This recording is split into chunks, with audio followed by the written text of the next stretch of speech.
Boa noite, meus irmãos, novamente juntos, ainda através das redes sociais, mas logo estaremos juntos pelo nome de Jesus, né? Como o pastor disse, dia 22 estaremos todos juntos louvando e cultuando o nome do Senhor e matando a saudade, né? Com todo cuidado, lógico, né? Com todo distanciamento, com todo aquele protocolo que é exigido ainda, né? Mesmo que nós já tomamos a vacina, a segunda dose, mas nós temos que ter precaução, né, em relação a isso, né? Mas é bom, mesmo que a gente não pode se abraçar, mas a gente pode se ver e junto estaremos na casa do Senhor louvando, engrandecendo, ouvindo a sua palavra para enriquecer a nossa vida, né? Deus abençoe a cada um de vocês, juntamente com toda a família de vocês, tá bom? Vamos cultuar o nosso Deus. Louvado, engrandecido seja o teu santo e bendito nome, Senhor.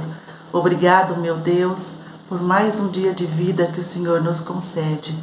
Aí diante de ti, Senhor, junto com meus irmãos, estamos aqui te louvando, te engrandecendo, porque tu és o nosso Deus.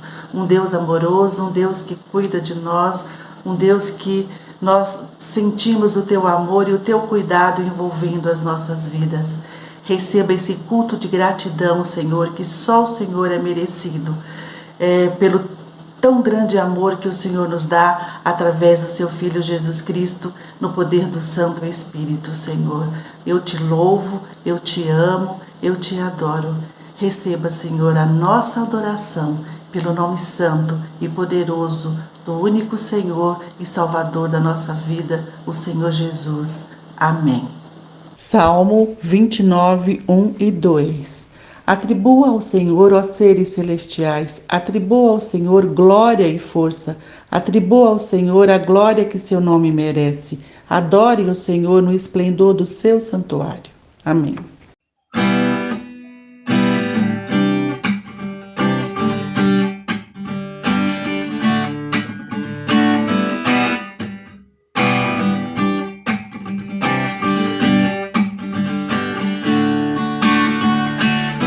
Quem quer a glória, traz a arca. Quem quer o fogo, traz sacrifício.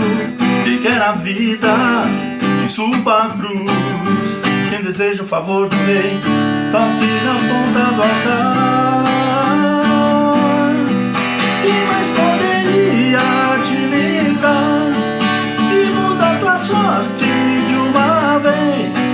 Prostre-se ao chão, estende a tua mão e toque no altar. Tu alcançarás o favor do rei, toque no altar.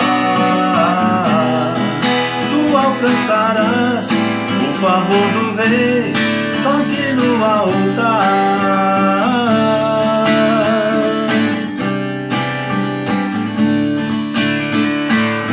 Quem quer resposta, queima incenso. Quem quer a cura, toca no manto. Quem quer a honra, rasgue suas vestes. Quem deseja o favor do rei, toque na ponta do altar. Quem mais poderia te livrar e mudar tua sorte de uma vez? Prostre-se ao chão, estende a tua mão e toque no altar. Tu alcançarás o favor do rei, toque no altar. Tu alcançarás o favor do rei, toque no altar. Quem mais poderia te livrar e mudar tua sorte de uma vez? Prostre-se ao chão, estende a tua mão e toque no altar. Tu alcançarás o favor do rei, toque no altar. Tu alcançarás o favor do rei, toque no altar.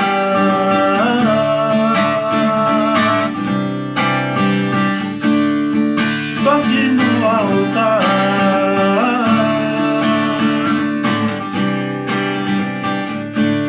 Toque no altar. Oremos ao Senhor. Confessamos os nossos pecados diante de Ti, ó Pai.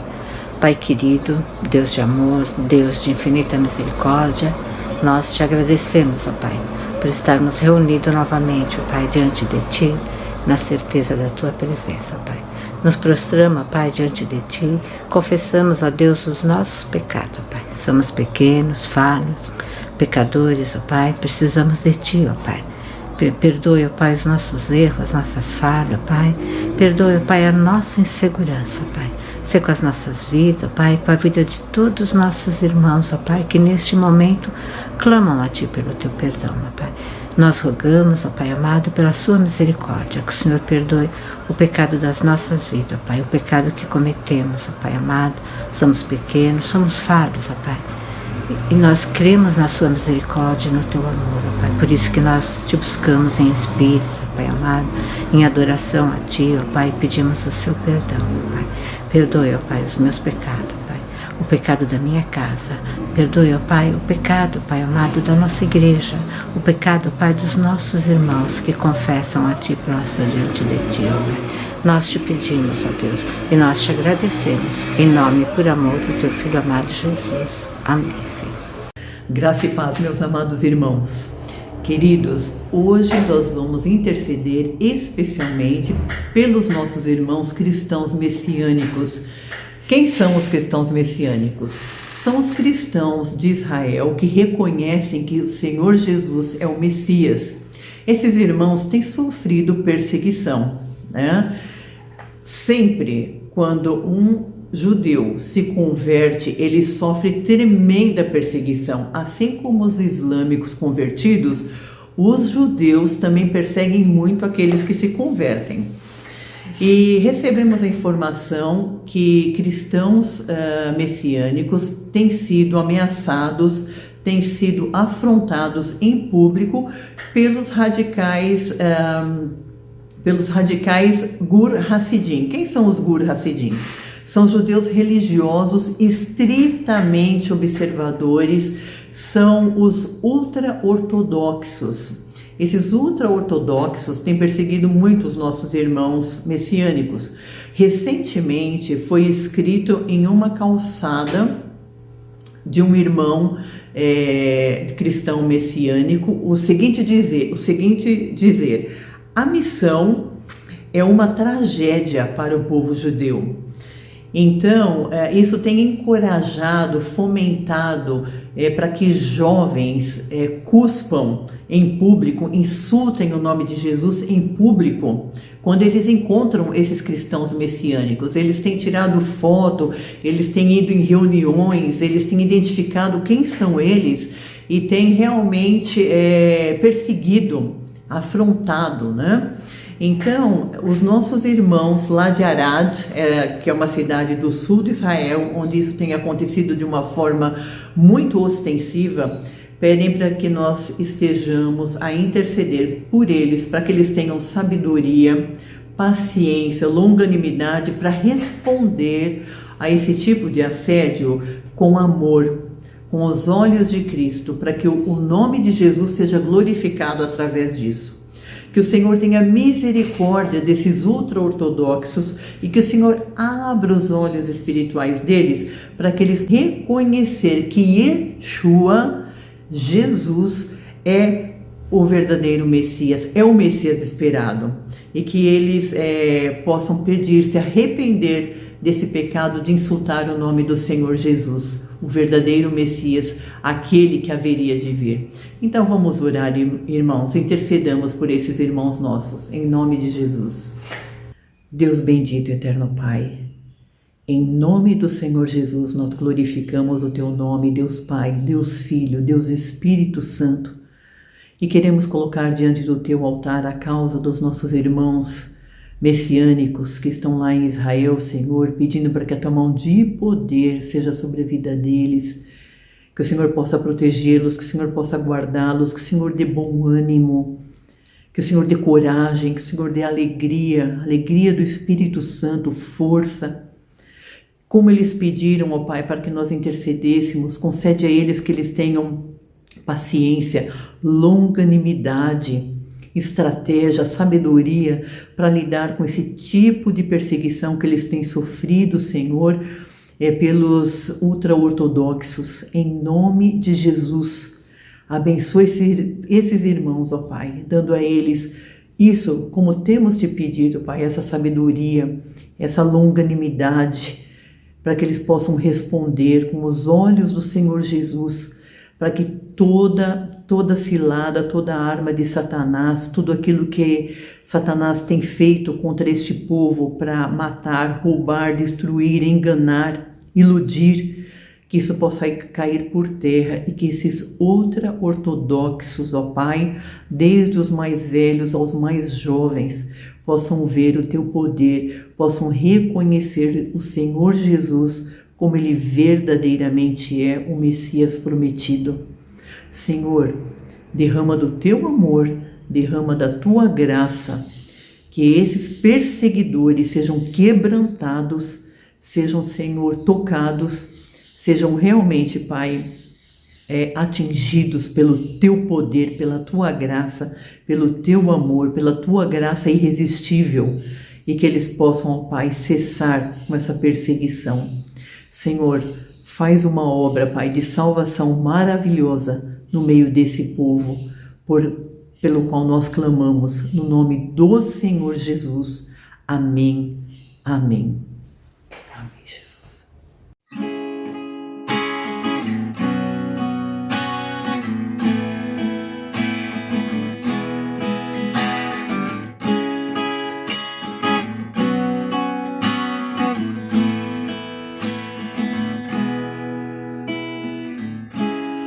Antes de eu falar, tu cantava sobre mim.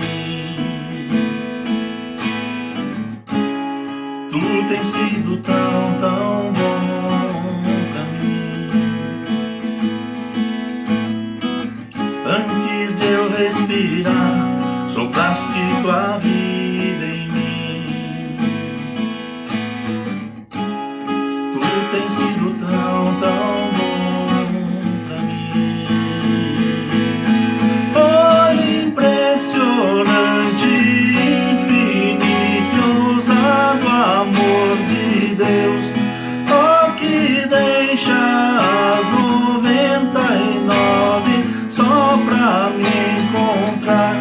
Não posso comprá-lo, nem merecê-lo, mesmo assim se entregou.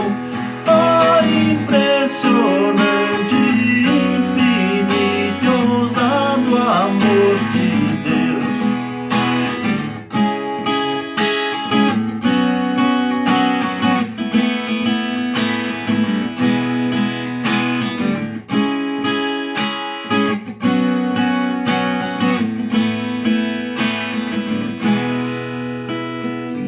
Inimigo eu fui, mas teu amor lutou por mim.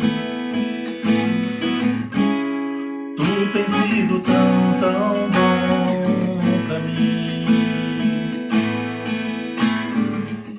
Não tinha valor, mas tudo pagou por mim. Tu tens sido tão, tão bom.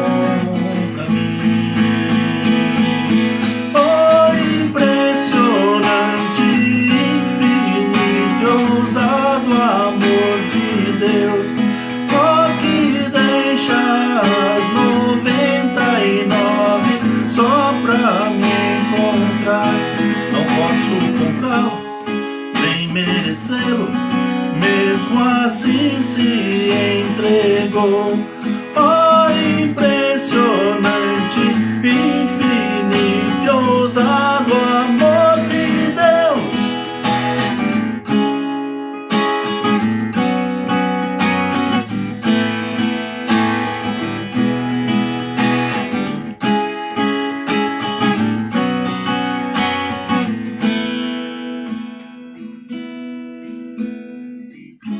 Traz luz para sombras, escala as montanhas pra me encontrar.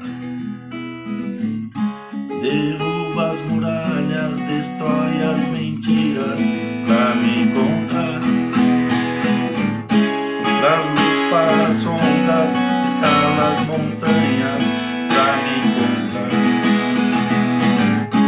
Derruba as muralhas, destrói as mentiras pra me encontrar. Oh, impressionante, infinito, ousado amor de Deus. Oh, que deixa as 99 só pra te encontrar. Não posso comprá-lo, nem merecê-lo, mesmo assim se entregou. Oh, impressionante, infinito, ousado amor de Deus.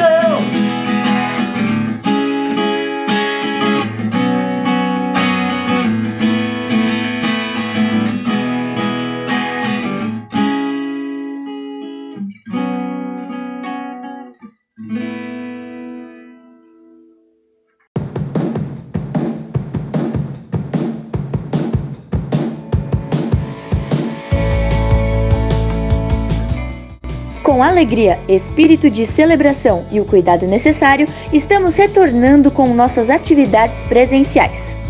Fique atento às datas. A reunião de oração já retornou e acontece toda terça-feira às 19h30. No dia 22 de agosto, retornamos com os cultos dominicais às 18 horas. E a Escola Bíblica Dominical retorna no dia 5 de setembro às 10 horas. Todos os protocolos estão sendo seguidos. Contamos com sua oração e compromisso para que tenhamos um retorno abençoado e possamos substituir a saudade pela plena comunhão uns com os outros. Marca na agenda e vem para a igreja! Graça e paz, nós queremos saudar a todos em Cristo Jesus, nosso Senhor. Louvado seja o Senhor pela oportunidade que Ele nos concede de novamente estarmos juntos para celebrar a presença viva e redentora de Jesus Cristo, nosso Senhor. Eu quero convidá-lo ao texto base de nossa mensagem, que se encontra no primeiro livro de Samuel, capítulo 16, do verso 12 ao verso 15. Diz assim: Então Jessé mandou chamá-lo e ele veio. Ele era ruivo, de belos olhos e boa aparência. Então o Senhor disse a Samuel: É este, levante-se e unja-o. Samuel então apanhou o chifre cheio de óleo e ungiu na presença de seus irmãos. E a partir daquele dia, o Espírito do Senhor apoderou-se de Davi, e Samuel voltou para Ramá. O Espírito do Senhor se retirou de Saul, e um espírito maligno vindo da parte do Senhor o atormentava. Os funcionários de Saul lhe disseram: Há um espírito maligno mandado por Deus te atormentando. Texto da palavra de Deus, meditação para o nosso coração em Cristo Jesus. Vamos orar. Pai amado, nós celebramos, ó Deus, a grandeza do Teu poder, a grandeza da Tua palavra, como ela é maravilhosa, Senhor, como é linda a Tua palavra, como é gostoso beber deste néctar, Senhor, como é bom ter este mel, Senhor, que traz doçura ao nosso coração. Como é bom, ó Deus, termos a liberdade de abrir as nossas Bíblias e poder meditar os nossos corações. Esse é o nosso desejo, ó Deus, que a Tua palavra seja fonte de discernimento, sabedoria, fonte, ó Deus, de ânimo, de encorajamento, de revisão, de transformação, para que tudo que nós falarmos e fizermos seja verdadeiramente um louvor à Tua glória, Senhor. Abençoa a Tua igreja, Senhor, abençoa aqueles que agora nos assistem, abençoa, Deus, a Tua igreja que em breve estará voltando presencialmente. Nós pedimos que em tudo o Teu nome seja engrandecido e o Senhor possa falar conosco de um modo muito especial. Abençoa-nos assim, Senhor, é o nosso desejo, a nossa oração que o fazemos em Cristo Jesus. Amém. Amém. A Bíblia é um livro fascinante. Eu me sinto privilegiado em poder estudá-la e poder compartilhá-la com você. E eu desejo que o Senhor possa fazer com que isso seja motivo de alegria no nosso coração, alegria no Espírito Santo e a atitude em nosso viver em Cristo, que apenas não sejam palavras, mas sejam modos para nós vivenciarmos de um modo muito presente e claro a presença de Jesus. E nós estamos com este tema, personagens bíblicos, vidas confrontadas, vidas transformadas. E nós vamos continuar com Davi. Davi é fascinante, Davi é um personagem bíblico, como coloquei na primeira mensagem, domingo passado, falando que ele aparece na Bíblia em muitas narrativas, falando de fatos e situações muito próprias da sua vida. Isso é muito interessante para nós, perceber que dos personagens bíblicos é ele que tem mais narrativas registradas na Bíblia, e isso é fascinante para nós, porque podemos olhar para ele e perceber muitas das realidades que nós vivemos hoje, porque a Bíblia continua sendo a mesma, ontem, hoje, sempre será palavra de Deus para nós. E nós cremos então, como dissemos domingo passado, que Deus tem um olhar diferente, Deus olha as coisas de um modo diferente. E percebemos então, como falamos, que Samuel vai até Jessé e todos os seus 7 filhos ficam lá enfileirados, preparados para receber o título de serem o novo rei de Israel.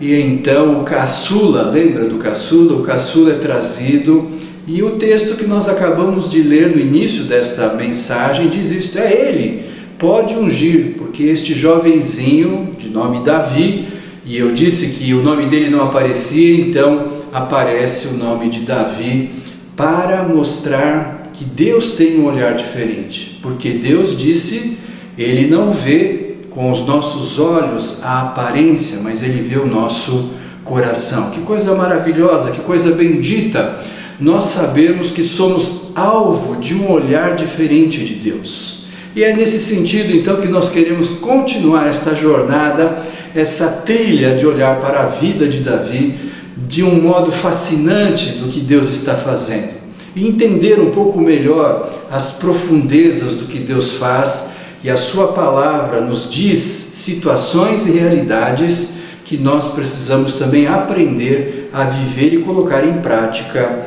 em nós. É interessante nesse texto que nós acabamos de ler que a história de Davi é incluída em outras histórias, e assim é a nossa história, né? Nós somos incluídos na história do nosso pai, da nossa mãe, da nossa família, do nosso país, da nossa cidade. Nós não nascemos do nada, não surge do nada, há um contexto, há uma realidade a ser vivida e entendida. E é exatamente assim que Davi aparece nesse sentido. Agora, há fatos que são muito curiosos e eu diria que engraçados, porque se coloca naquela situação, naquele cenário. Samuel está ali, recebeu de Deus a mensagem de que Saul não era mais o rei de Israel, e então ele deveria ungir a Davi. Ele unge Davi, diz o texto que então Davi é possuído pelo Espírito de Deus, e Saul, o Espírito é retirado dele. Nós percebemos então, veja que interessante, Davi começa a reinar. Para os homens não, porque nós estamos acostumados com cerimônias onde se coloca uma coroa do rei, aparece aquele bonito exército, aquelas festas, né, cerimônias que são realizadas, mas no coração de Deus, Davi já recebeu a unção e recebeu também a possessão do Espírito de Deus sobre a sua vida. Isso é fascinante, isso é maravilhoso, mas se coloca naquela situação, um menino é ungido rei de Israel e diz que Samuel vai embora. Saul ainda está reinando, mas não é mais rei. Davi é o rei, mas ninguém ainda sabe muito bem disso. E é uma situação constrangedora que tanto diz o texto que Samuel foi embora. E Davi então ali deve falar, bom, eu vou voltar a cuidar das minhas ovelhas. Será que todo mundo não pensou assim, Samuel? Acho que não está batendo bem das ideias. É um bom profeta, é um profeta de Deus, mas fez algumas coisas estranhas aqui entre nós. E é interessante como Deus vai construindo uma história, a história do reino de Deus, uma história que está enfronhada e que está muitas vezes escondida no meio da história humana, e Deus vai abrindo as fronteiras, as possibilidades, as oportunidades do seu reino. E é isso que Deus demonstra com clareza através de Davi. Diz o texto então que Saul começa a ser perturbado por um demônio. Ele estava sendo perturbado por um demônio. E veja que interessante esse contexto que nós queremos explorar um pouco. É aí que Davi é convidado para fazer parte da corte do rei. Aquele menino que estava escondido entre as suas ovelhas, talvez numa região deserta, numa região afastada, ele agora é convidado a fazer parte da corte. Por quê? Porque ele toca bem a sua harpa e ele é convidado a fazer parte de um momento musical, de um momento de alívio para Saul. E nós vamos falar um pouquinho disso mais adiante sobre essa realidade. Mas o que nós percebemos é o rei servindo o rei. Veja que interessante isso, o rei servindo o rei. Deus apresenta Davi de um modo totalmente diferente. Deus apresenta Davi como um servo. Ele vai servir o rei Saul, ele vai servir a sua corte, ele vai servir a Deus através de tocar um instrumento a um homem que está sendo atormentado por um demônio. É fascinante essa realidade. Nós percebemos como Deus introduz Davi na corte e como vai se desvencilhando, se abrindo as portas para que Deus mostre verdadeiramente a sua vontade. Como nós havíamos falado, quanto mais perto de Deus, mais humanos nós somos. Quanto mais longe de Deus, mais nós mostramos as nossas mazelas, nossos pecados, o pior de nós. E essa realidade que está sempre em equilíbrio nessa situação, pendular. Uma hora é Saul que está envolto nos seus pecados e na tristeza e na angústia, e Davi que vai aflorando, vai aparecendo, vai trazendo a presença do reino de Deus através da sua vida. Uma das funções do rei de Israel, como Davi, deveria apresentar a presença do rei Jesus. Eu falei domingo passado sobre o tipo, a manifestação, a tipologia, a demonstração, um sinal, um significado de algo maior que está sendo apresentado. Isso faz parte da revelação da Bíblia. Através de sinais, significados, vai se mostrando plenitudes, algo maior, uma revelação maior de Deus. E nós temos então a figura do rei que deveria representar a figura do rei Jesus. E no momento que Davi está servindo a Saul, ele está de um modo glorioso, majestoso, bendito, maravilhoso, apresentando a pessoa de Jesus. Mateus 20, verso 28, como o Filho do Homem não veio para ser servido, mas para servir e para dar a sua vida em resgate de muitos. Filipenses capítulo 2, verso de 7 a 9, mas esvaziou-se a si mesmo, vindo a ser servo, tornando-se semelhante aos homens, e sendo encontrado em forma humana, humilhou-se a si mesmo e foi obediente até a morte de cruz. Por isso Deus o exaltou à mais alta posição e lhe deu o nome que está acima de todo nome. Jesus, pelo texto de Filipenses, está sendo apresentado como o Rei dos Reis, o nome mais poderoso, porque ele antes foi servo. O Deus servo, o Rei servo, e a figura de Davi mostra que ele está sendo um sinal do Rei magnífico e maior, o Rei dos Reis que viria, e este Rei é um Rei servo. Quando Davi serve a Saul na sua corte, ele está verdadeiramente mostrando quem é Jesus. Isto tem um significado profundo para nós, porque nossa vida também tem que ser assim. Quando eu quero falar que eu sou cristão, eu não mostro isso pelo meu nome num cadastro ou pela minha presença em um lugar, mas eu mostro isso pela realidade de como eu sirvo. Esta é uma realidade que a Bíblia nos ensina. E então, aquele significado maior de adoração que nós vemos em Davi, e foi uma falha grave de Saul, a questão da adoração, nós percebemos com clareza que quem não sabe servir, não sabe adorar. Quem não sabe servir, não sabe adorar. Por isso é fundamental nós vivermos esta essência básica, mais profunda da palavra de Deus, porque servir é mais do que uma atitude. Servir, como nós podemos olhar para a vida de Davi, naquele momento junto a Saul, é uma identidade. Servir não é apenas uma atitude quando eu ponho uma cadeira, quando eu coloco algo no lugar, quando eu faço uma tarefa para alguém ou para a igreja, mas muito mais do que isso, porque isso muitas vezes não demonstra o que está no coração, mas servir é mais que uma atitude, servir é uma identidade. Quando nós temos uma identidade de servos, verdadeiramente isto é um sinal do reino de Deus, porque é sinal que apresenta o Rei dos Reis, que veio não para ser servido, mas para servir.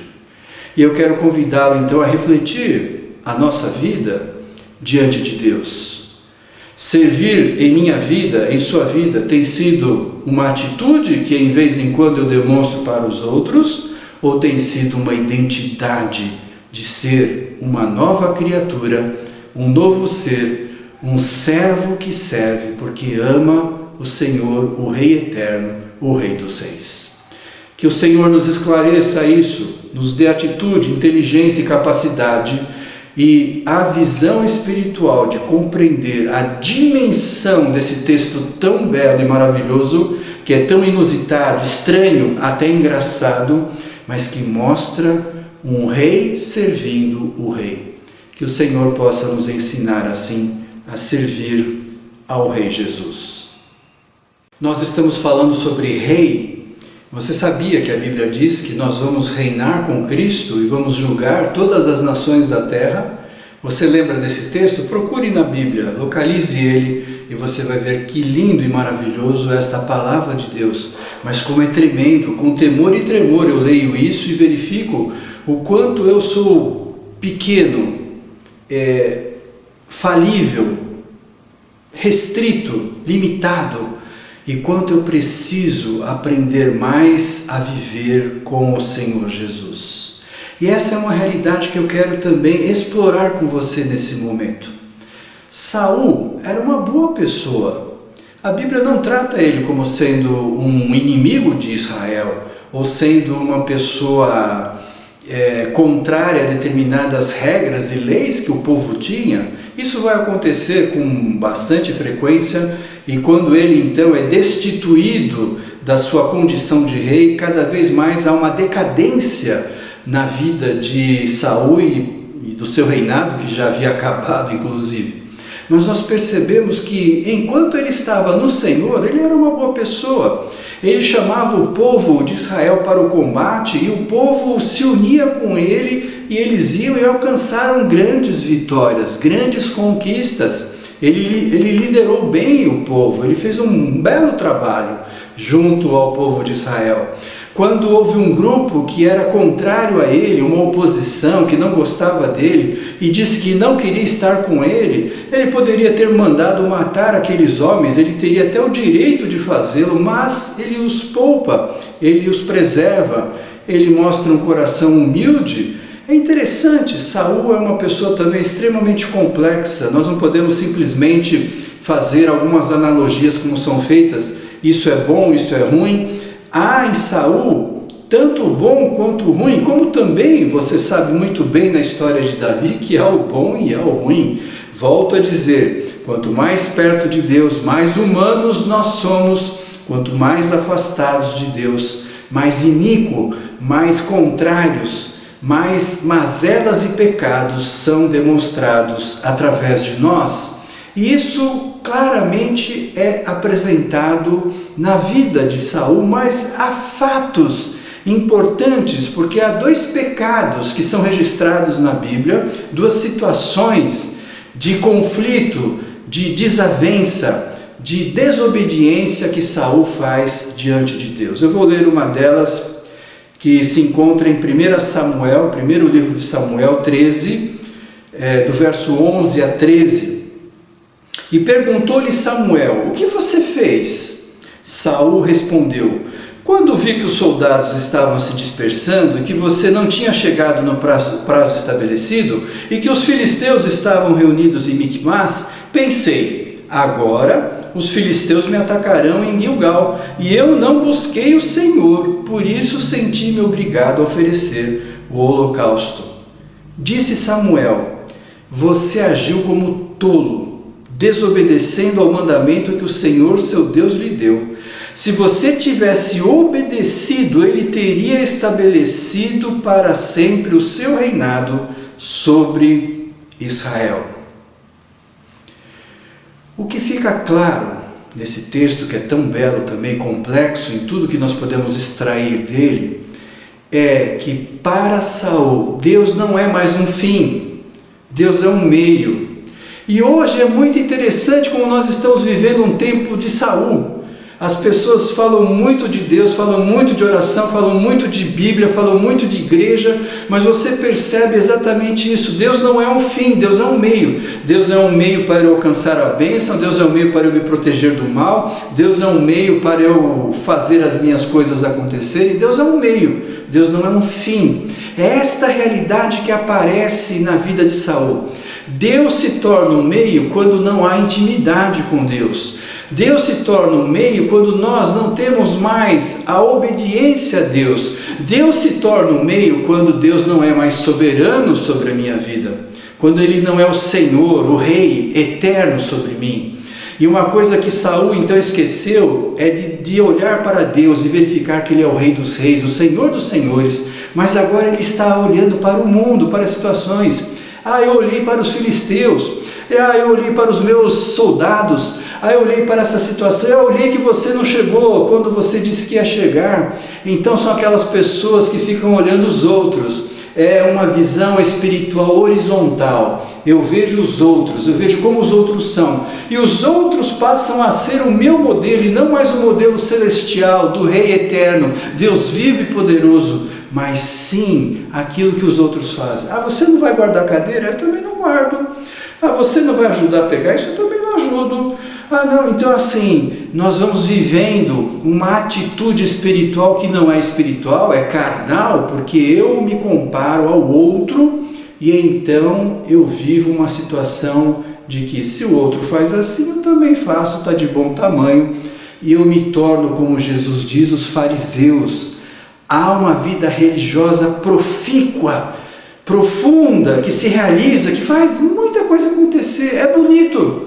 A religião é bonita, não existe nada contra a religião. As religiões são muito bonitas, elas fazem coisas boas, mas não é a vida espiritual que a palavra de Deus propõe para nós. E quando Saul é colocado neste sinal de desobediência, é porque ele não tem mais um coração de adorador. Às vezes as coisas estão todas bonitas, acontecendo, você está realizando, fazendo, mas não há mais aquele coração de adoração. E é isto que Deus procura, o Senhor procura os verdadeiros adoradores em espírito e em verdade. E Deus quer encontrar em nós um coração de adoração. E o que ele encontra então na vida de Saul? Ele encontra um homem destituído do poder de Deus, do Espírito de Deus. E um fato que eu quero ressaltar, eu quero explorar um pouco para nós, porque nós estamos vivendo dias difíceis, tempos difíceis, mas também tempos diabólicos. Tempos onde a verdade é transformada em mentira, onde o nome de Deus é explorado de um modo assim, tremendo, né? Aquele mandamento, e não tomarás o nome de Deus em vão, hoje isso não tem valor nenhum. Eu vejo o reverendo dando palavras numa mídia, né, dizendo lá que não, eu estou arrependido, que o Brasil me perdoe. Tudo muito bonito, tudo muito teatral, tudo muito cinematográfico, e é este mundo que nós vivemos, um mundo visual. Mas Deus está procurando corações que verdadeiramente se encontram em adoração e em espírito e em verdade. E é isso que então nós podemos ver já no tempo, na situação que Saul está enfrentando. E há um fato importante que nós temos neste texto, que eu li no início da nossa mensagem, que a ausência de Deus é espaço para o diabo. A ausência de Deus é espaço para o diabo. No mundo espiritual não há neutralidade. Não adianta a gente querer se esconder e dizer assim, não, ninguém está me vendo, nem Deus, nem o diabo. Então eu estou vivendo minha vida e vou continuando. Não existe essa realidade. Existe sim, o sim, sim ou não, não. O que passar disso vem do maligno. E essa é uma realidade que nós podemos perceber em nossos dias e que nós precisamos então verdadeiramente buscar a presença viva e redentora de Jesus para transformar uma metanoia na nossa mente, uma transformação de pensamento, para que nós possamos verdadeiramente viver isso em Cristo, o nosso Senhor. E este texto então fala, que eu acabei de ler de 1 Samuel capítulo 13, que Saul diz no texto com clareza, eu não busquei a Deus. Há vários momentos que nós achamos que estamos buscando a Deus. Há vários momentos que a gente busca a Deus por culpa, por medo, por ansiedade, por frustração. Mas a busca de Deus é uma busca de intimidade, de alguém que se curva ao senhorio e quer corretamente, coerentemente buscar uma consistência de amizade, de entrosamento, de companheirismo, de comunhão com Deus. Isto não estava mais existindo em Saul. Saul não fazia de Deus mais um fim, mais um meio de ser um rei reconhecido, aceito, agradável. É muito interessante como hoje os crentes são extremamente politicamente corretos, querem ser agradáveis, não querem trazer nenhum problema para o mundo, e nós sabemos que uma das finalidades da igreja ao pregar o evangelho é confrontar o ser humano na sua condição de pecado, para que ele veja a santidade de Deus, porque sem isso, sem essa santidade, ele não verá a Deus, e por isso então há situações de conflitos, de confrontos de realidades. Mas nós cristãos muitas vezes estamos no marasmo espiritual, no politicamente correto.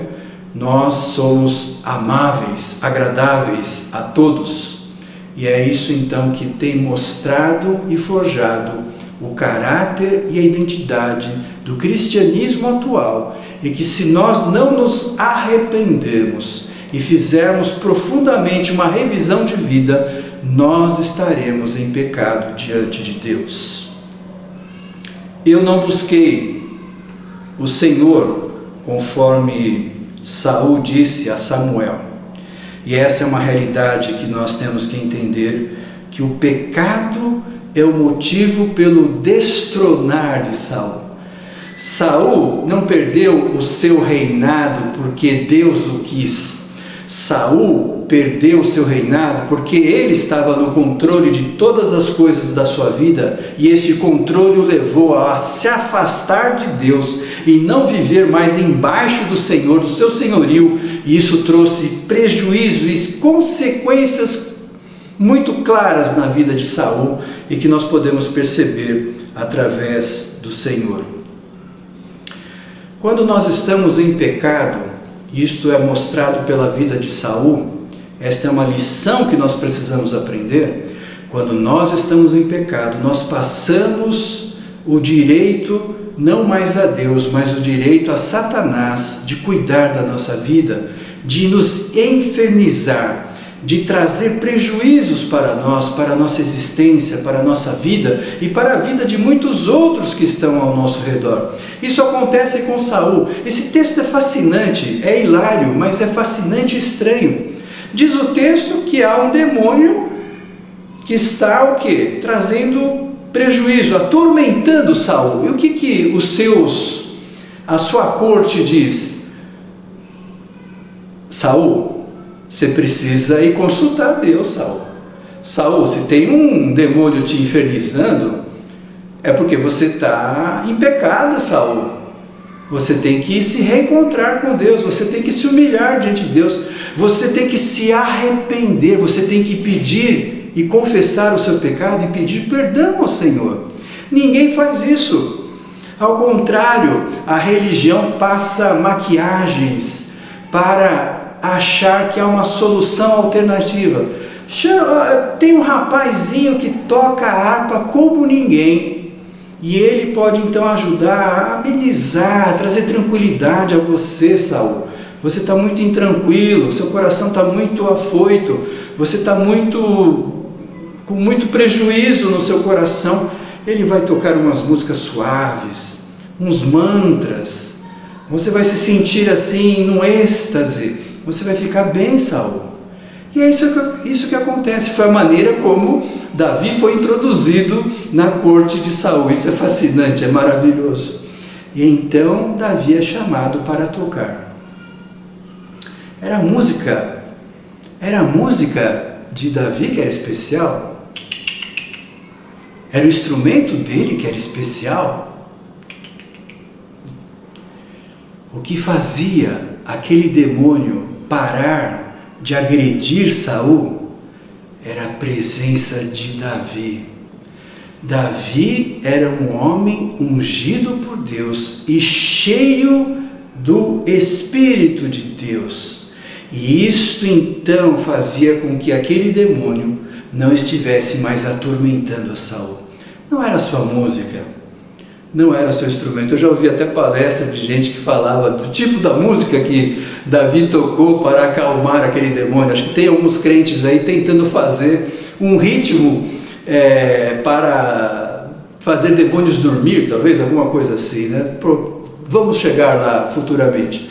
Agora, esta é uma realidade que nós estamos vivendo, que mostra com clareza que a presença de alguém possuído pelo Espírito Santo de Deus traz alívio, traz libertação, traz consolo, traz paz, porque a presença de Davi é a presença de Deus no meio do povo de Israel.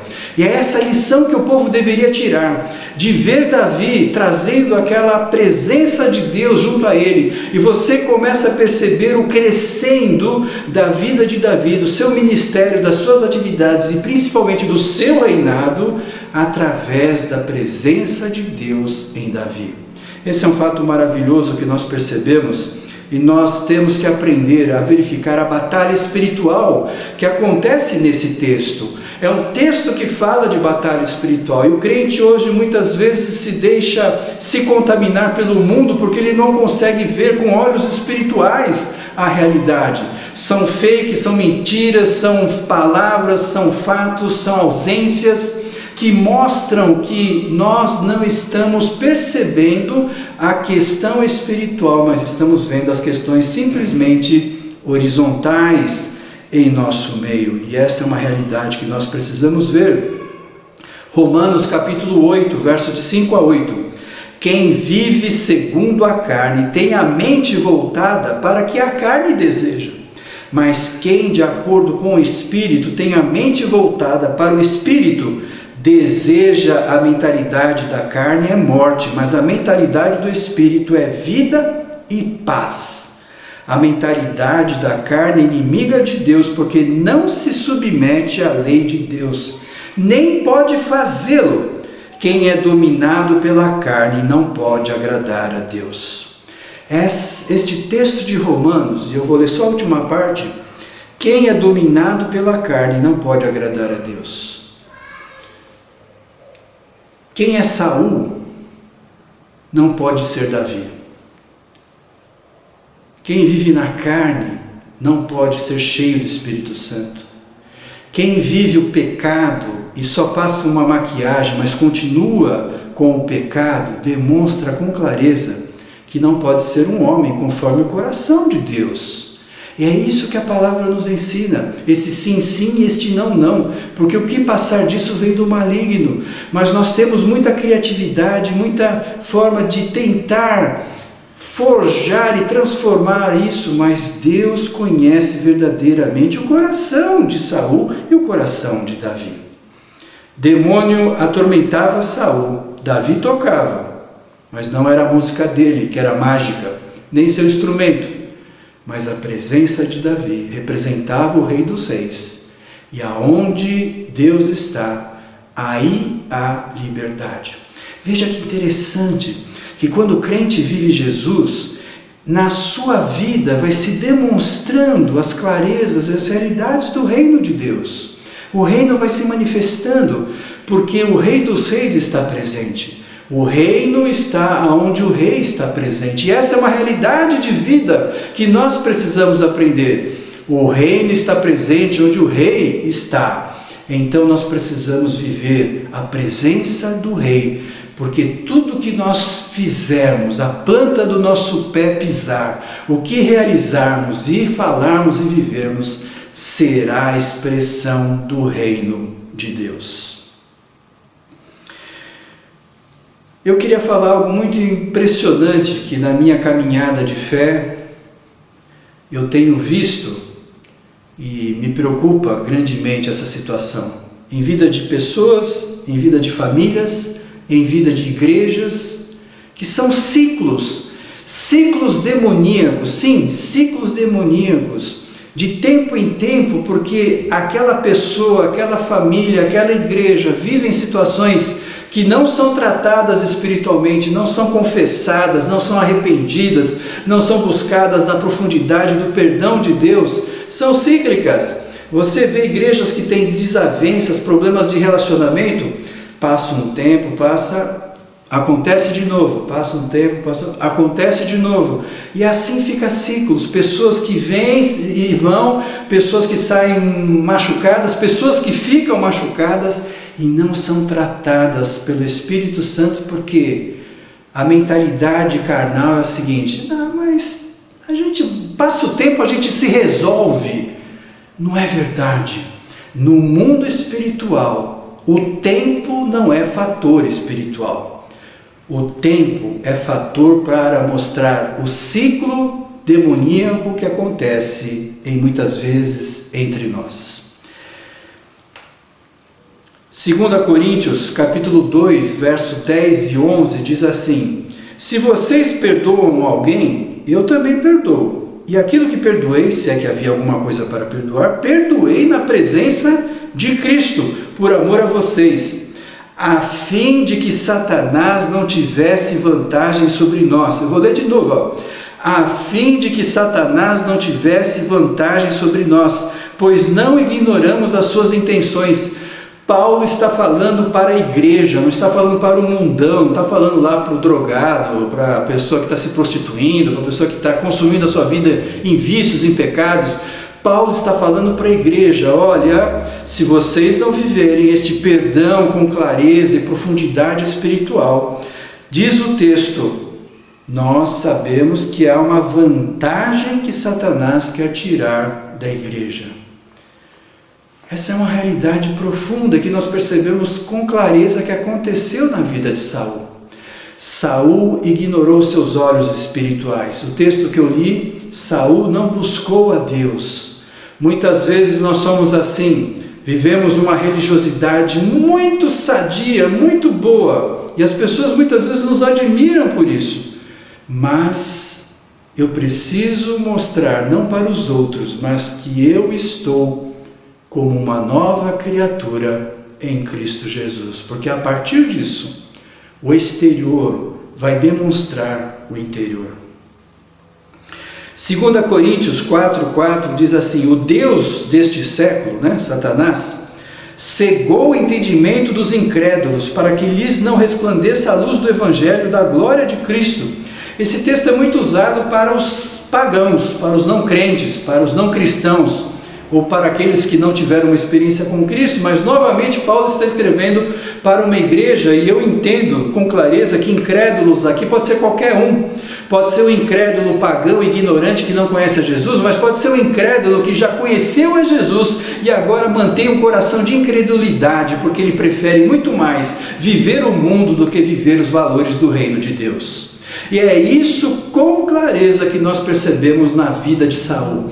Um homem que começou correto, começou bem, tinha um bom reinado, mas a sua decadência acontece porque Deus não é mais um fim em sua vida, mas é um meio para ele alcançar os resultados que estão trazendo paz ao seu coração, trazendo a não culpa e uma realização que ele se sentia bem, mas não era algo de Deus. E o povo de Israel estava contaminado. De vez de sua corte falar: Saul, dá licença, querido? Você está em pecado, Vamos tratar isso aí? Não, olha, vamos fazer o seguinte: põe uma música aí, New Age, uma música legal, vai te acalmar e tudo volta ao normal, Então nós temos essa atitude de querer transformar a realidade espiritual em algo que é carnal e pecador, mas que não provém do Espírito de Deus. O Deus deste século cegou o entendimento. Eu oro, eu rogo a Deus para que o Senhor retire de nós, de mim e de todos nós, essa visão de cegueira e de entendimento, que estão mais preocupados em discutir realidades deste mundo do que discutir as realidades do reino de Deus. Aonde está o teu coração? Aonde está o teu coração, aí está o teu tesouro. É a palavra de Deus para nós. 2 Tessalonicenses, capítulo 2, do verso 7 a 12, diz assim: a verdade é que o ministério da iniquidade, está falando de Satanás, já está em ação, Satanás já está agindo, restando apenas que seja afastado aquele que agora o detém, ele vai fazer muito mais no futuro, mas Deus está detendo ele ainda. Então será revelado o perverso, a quem o Senhor Jesus matará com o sopro da sua boca e destruirá pela manifestação de sua vinda. A vinda desse perverso é segundo a ação de Satanás, com todo o poder, com sinais e com maravilhas enganadoras. É interessante como as maravilhas enganadoras de Satanás estão no mundo, permeando o mundo, Muito se fala de Deus, o nome de Deus é usado em vão, mas se percebe que o resultado daqueles que falam de Deus é injustiça, é morte, é destruição, é aquilo que a Bíblia fala de Satanás: veio para roubar, matar e destruir. Como um cristão verdadeiro pode se curvar ao senhorio de Satanás? É porque Deus não é mais um fim, mas Deus é um meio. E eu creio que esta palavra é preciosa para nós na vida de Saul em relação a Davi. Eu quero, irmãos, encerrar essa mensagem com a seguinte pergunta: Davi era melhor que Saul? Não. Davi era menos pecador que Saul? Não. Qual a diferença? Eu sei que você já percebeu qual é a diferença. Mas a diferença entre Davi e Saul é que para Davi, Deus era o tudo, era o todo, era o principal, era a prioridade, era o fim maior da sua vida. E para Saul, Deus deixou de ser este final maior e se tornou um meio para agradar e ver as coisas horizontais em sua vida e no seu reino. Eu quero convidá-lo a uma pergunta pessoal: como está a minha vida espiritual? Eu estou mais para Saul ou eu estou mais para Davi? De que lado eu quero estar? porque no mundo espiritual não há neutralidade. Efésios 6,12 diz: porque a nossa luta não é contra o sangue e a carne, e sim contra os principados e potestades, contra os dominadores deste mundo tenebroso, contra as forças espirituais do mal nas regiões celestiais. Que Deus abra os nossos olhos com clareza, que nós possamos ver que o olhar de Deus é um olhar diferente, que Deus viu aquele caçula perdido lá no meio das ovelhas, o trouxe para ser rei de Israel, não porque Deus vê a aparência, mas porque Ele vê o coração, e viu que aquele menino jovenzinho tinha um coração conforme o coração de Deus, e o fez rei de Israel, mesmo ainda tendo a presença de outro rei. Mesmo assim, Davi já começa a reinar como sendo o rei que serve o rei. Ele é servo, um homem de Deus, porque está buscando a presença e a realização de Deus no seu coração. Humilde, humilha-se na presença de Saul. Um jovenzinho, um rei, que agora percebe a batalha espiritual. E o povo de Israel começa a perceber essa questão. Quem que verdadeiramente tinha a unção de Deus? Quem que falava com verdade? Quem que buscava justiça? Quem buscava que a palavra de Deus prevalecesse com os valores do reino de Deus e não como uma simples religião? Isto determina a diferença entre ser Saul e ser Davi. Que Deus te abençoe e conceda a você, a mim, a nós, a nossa igreja, aqueles que estão ao nosso redor, que nos assistem, a visão de que Deus quer que nós tenhamos uma vida profunda com Cristo, porque Ele é o Rei dos Reis, Senhor dos Senhores. Que Deus te abençoe assim, em nome de Jesus.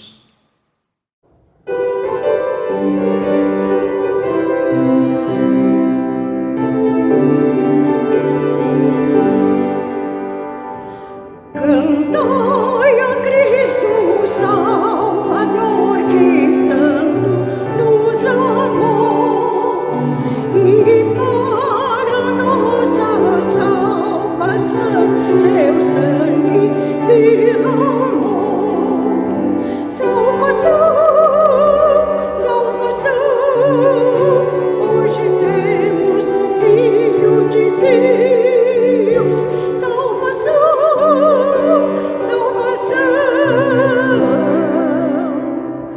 Aleluias ao Filho de Deus. Oh, grande amor, tão divinal, amor tão eficaz, que nele o pobre pecador alcance eterna paz. Salvação, hoje temos no Filho de Deus. Salvação, salvação, aleluia ao Filho de Deus. Louvor a Cristo, bom Senhor, a vinde publicar e dai ao mundo a conhecer o Salvador sem par. Salvação, salvação, hoje temos no Filho de Deus. Salvação, salvação, aleluias ao Filho de Deus. Uma mensagem especial para o papai.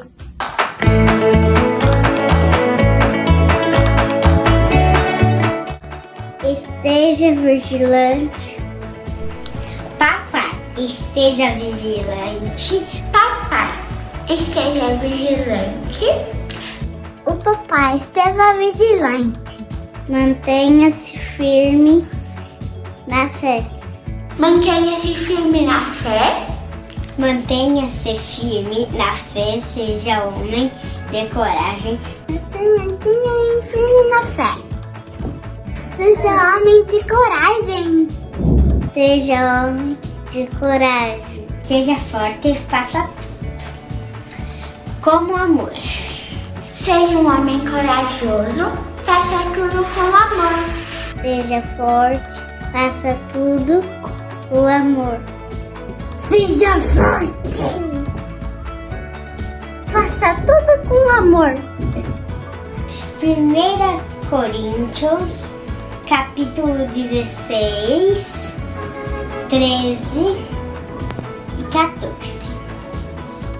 1 Coríntios 16, 13 e 14. Eu te amo muito, Pai. Obrigada por tudo e feliz dia dos pais. Feliz dia dos pais, te amo, papai. E 14.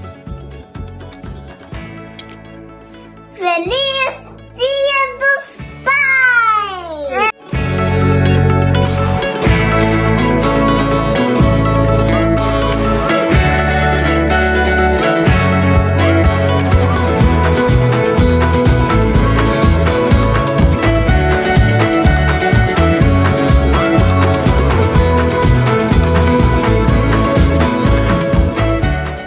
Nossa palavra pastoral nesse momento é: prepare-se para o retorno presencial.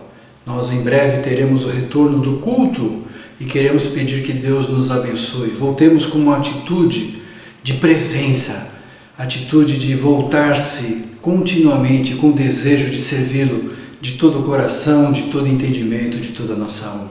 Esse é o meu desejo, seja o seu também. Vamos juntar esse desejo e servir ao Senhor com uma forma e expressão de vida e da presença do reino de Deus entre nós. Vamos orar. Pai amado, nós agradecemos a Deus pela oportunidade que o Senhor nos deu de celebrar, de adorar, de cultuar o Teu santo nome. Aceita o nosso culto, Senhor, de um modo a expressar a gratidão em nossos corações e principalmente, Senhor, o desejo de que o Senhor seja o fim maior da nossa vida, da nossa existência. E é por isso então que, como povo de Deus, nós nos reunimos como eclésia, como igreja, como Assembleia de Deus, para que juntos celebremos este valor maior, que é a presença do Rei dos Reis entre nós. Senhor, venha o Teu reino, porque muitas vezes nós somos pecadores, somos falhos, somos injustos, somos imperfeitos. Senhor, venha o Teu reino, porque sem Ti nada podemos fazer. Venha o Teu reino, porque o Senhor é o Rei deste reino. Venha o Teu reino, Senhor, porque apesar de nós desejamos estar contigo pelo Teu amor maravilhoso que cuida, abençoa e nos transforma as nossas vidas e o nosso ser numa nova criatura. Esse é o nosso desejo, Senhor, essa é a nossa oração. Apresenta, Senhor, e concede à Tua igreja uma semana abençoada em Cristo Jesus. É o nosso desejo, a nossa oração, que o fazemos em Cristo Jesus. Amém. Amém. Recebei a bênção. Que a paz de Deus, que excede todo entendimento, guarde o teu coração em Cristo Jesus, e que as bênçãos e as consolações do Espírito Santo estejam sobre você e sobre todo o povo de Deus, cuidando, protegendo, livrando do mal, agora e sempre. Amém. Amém.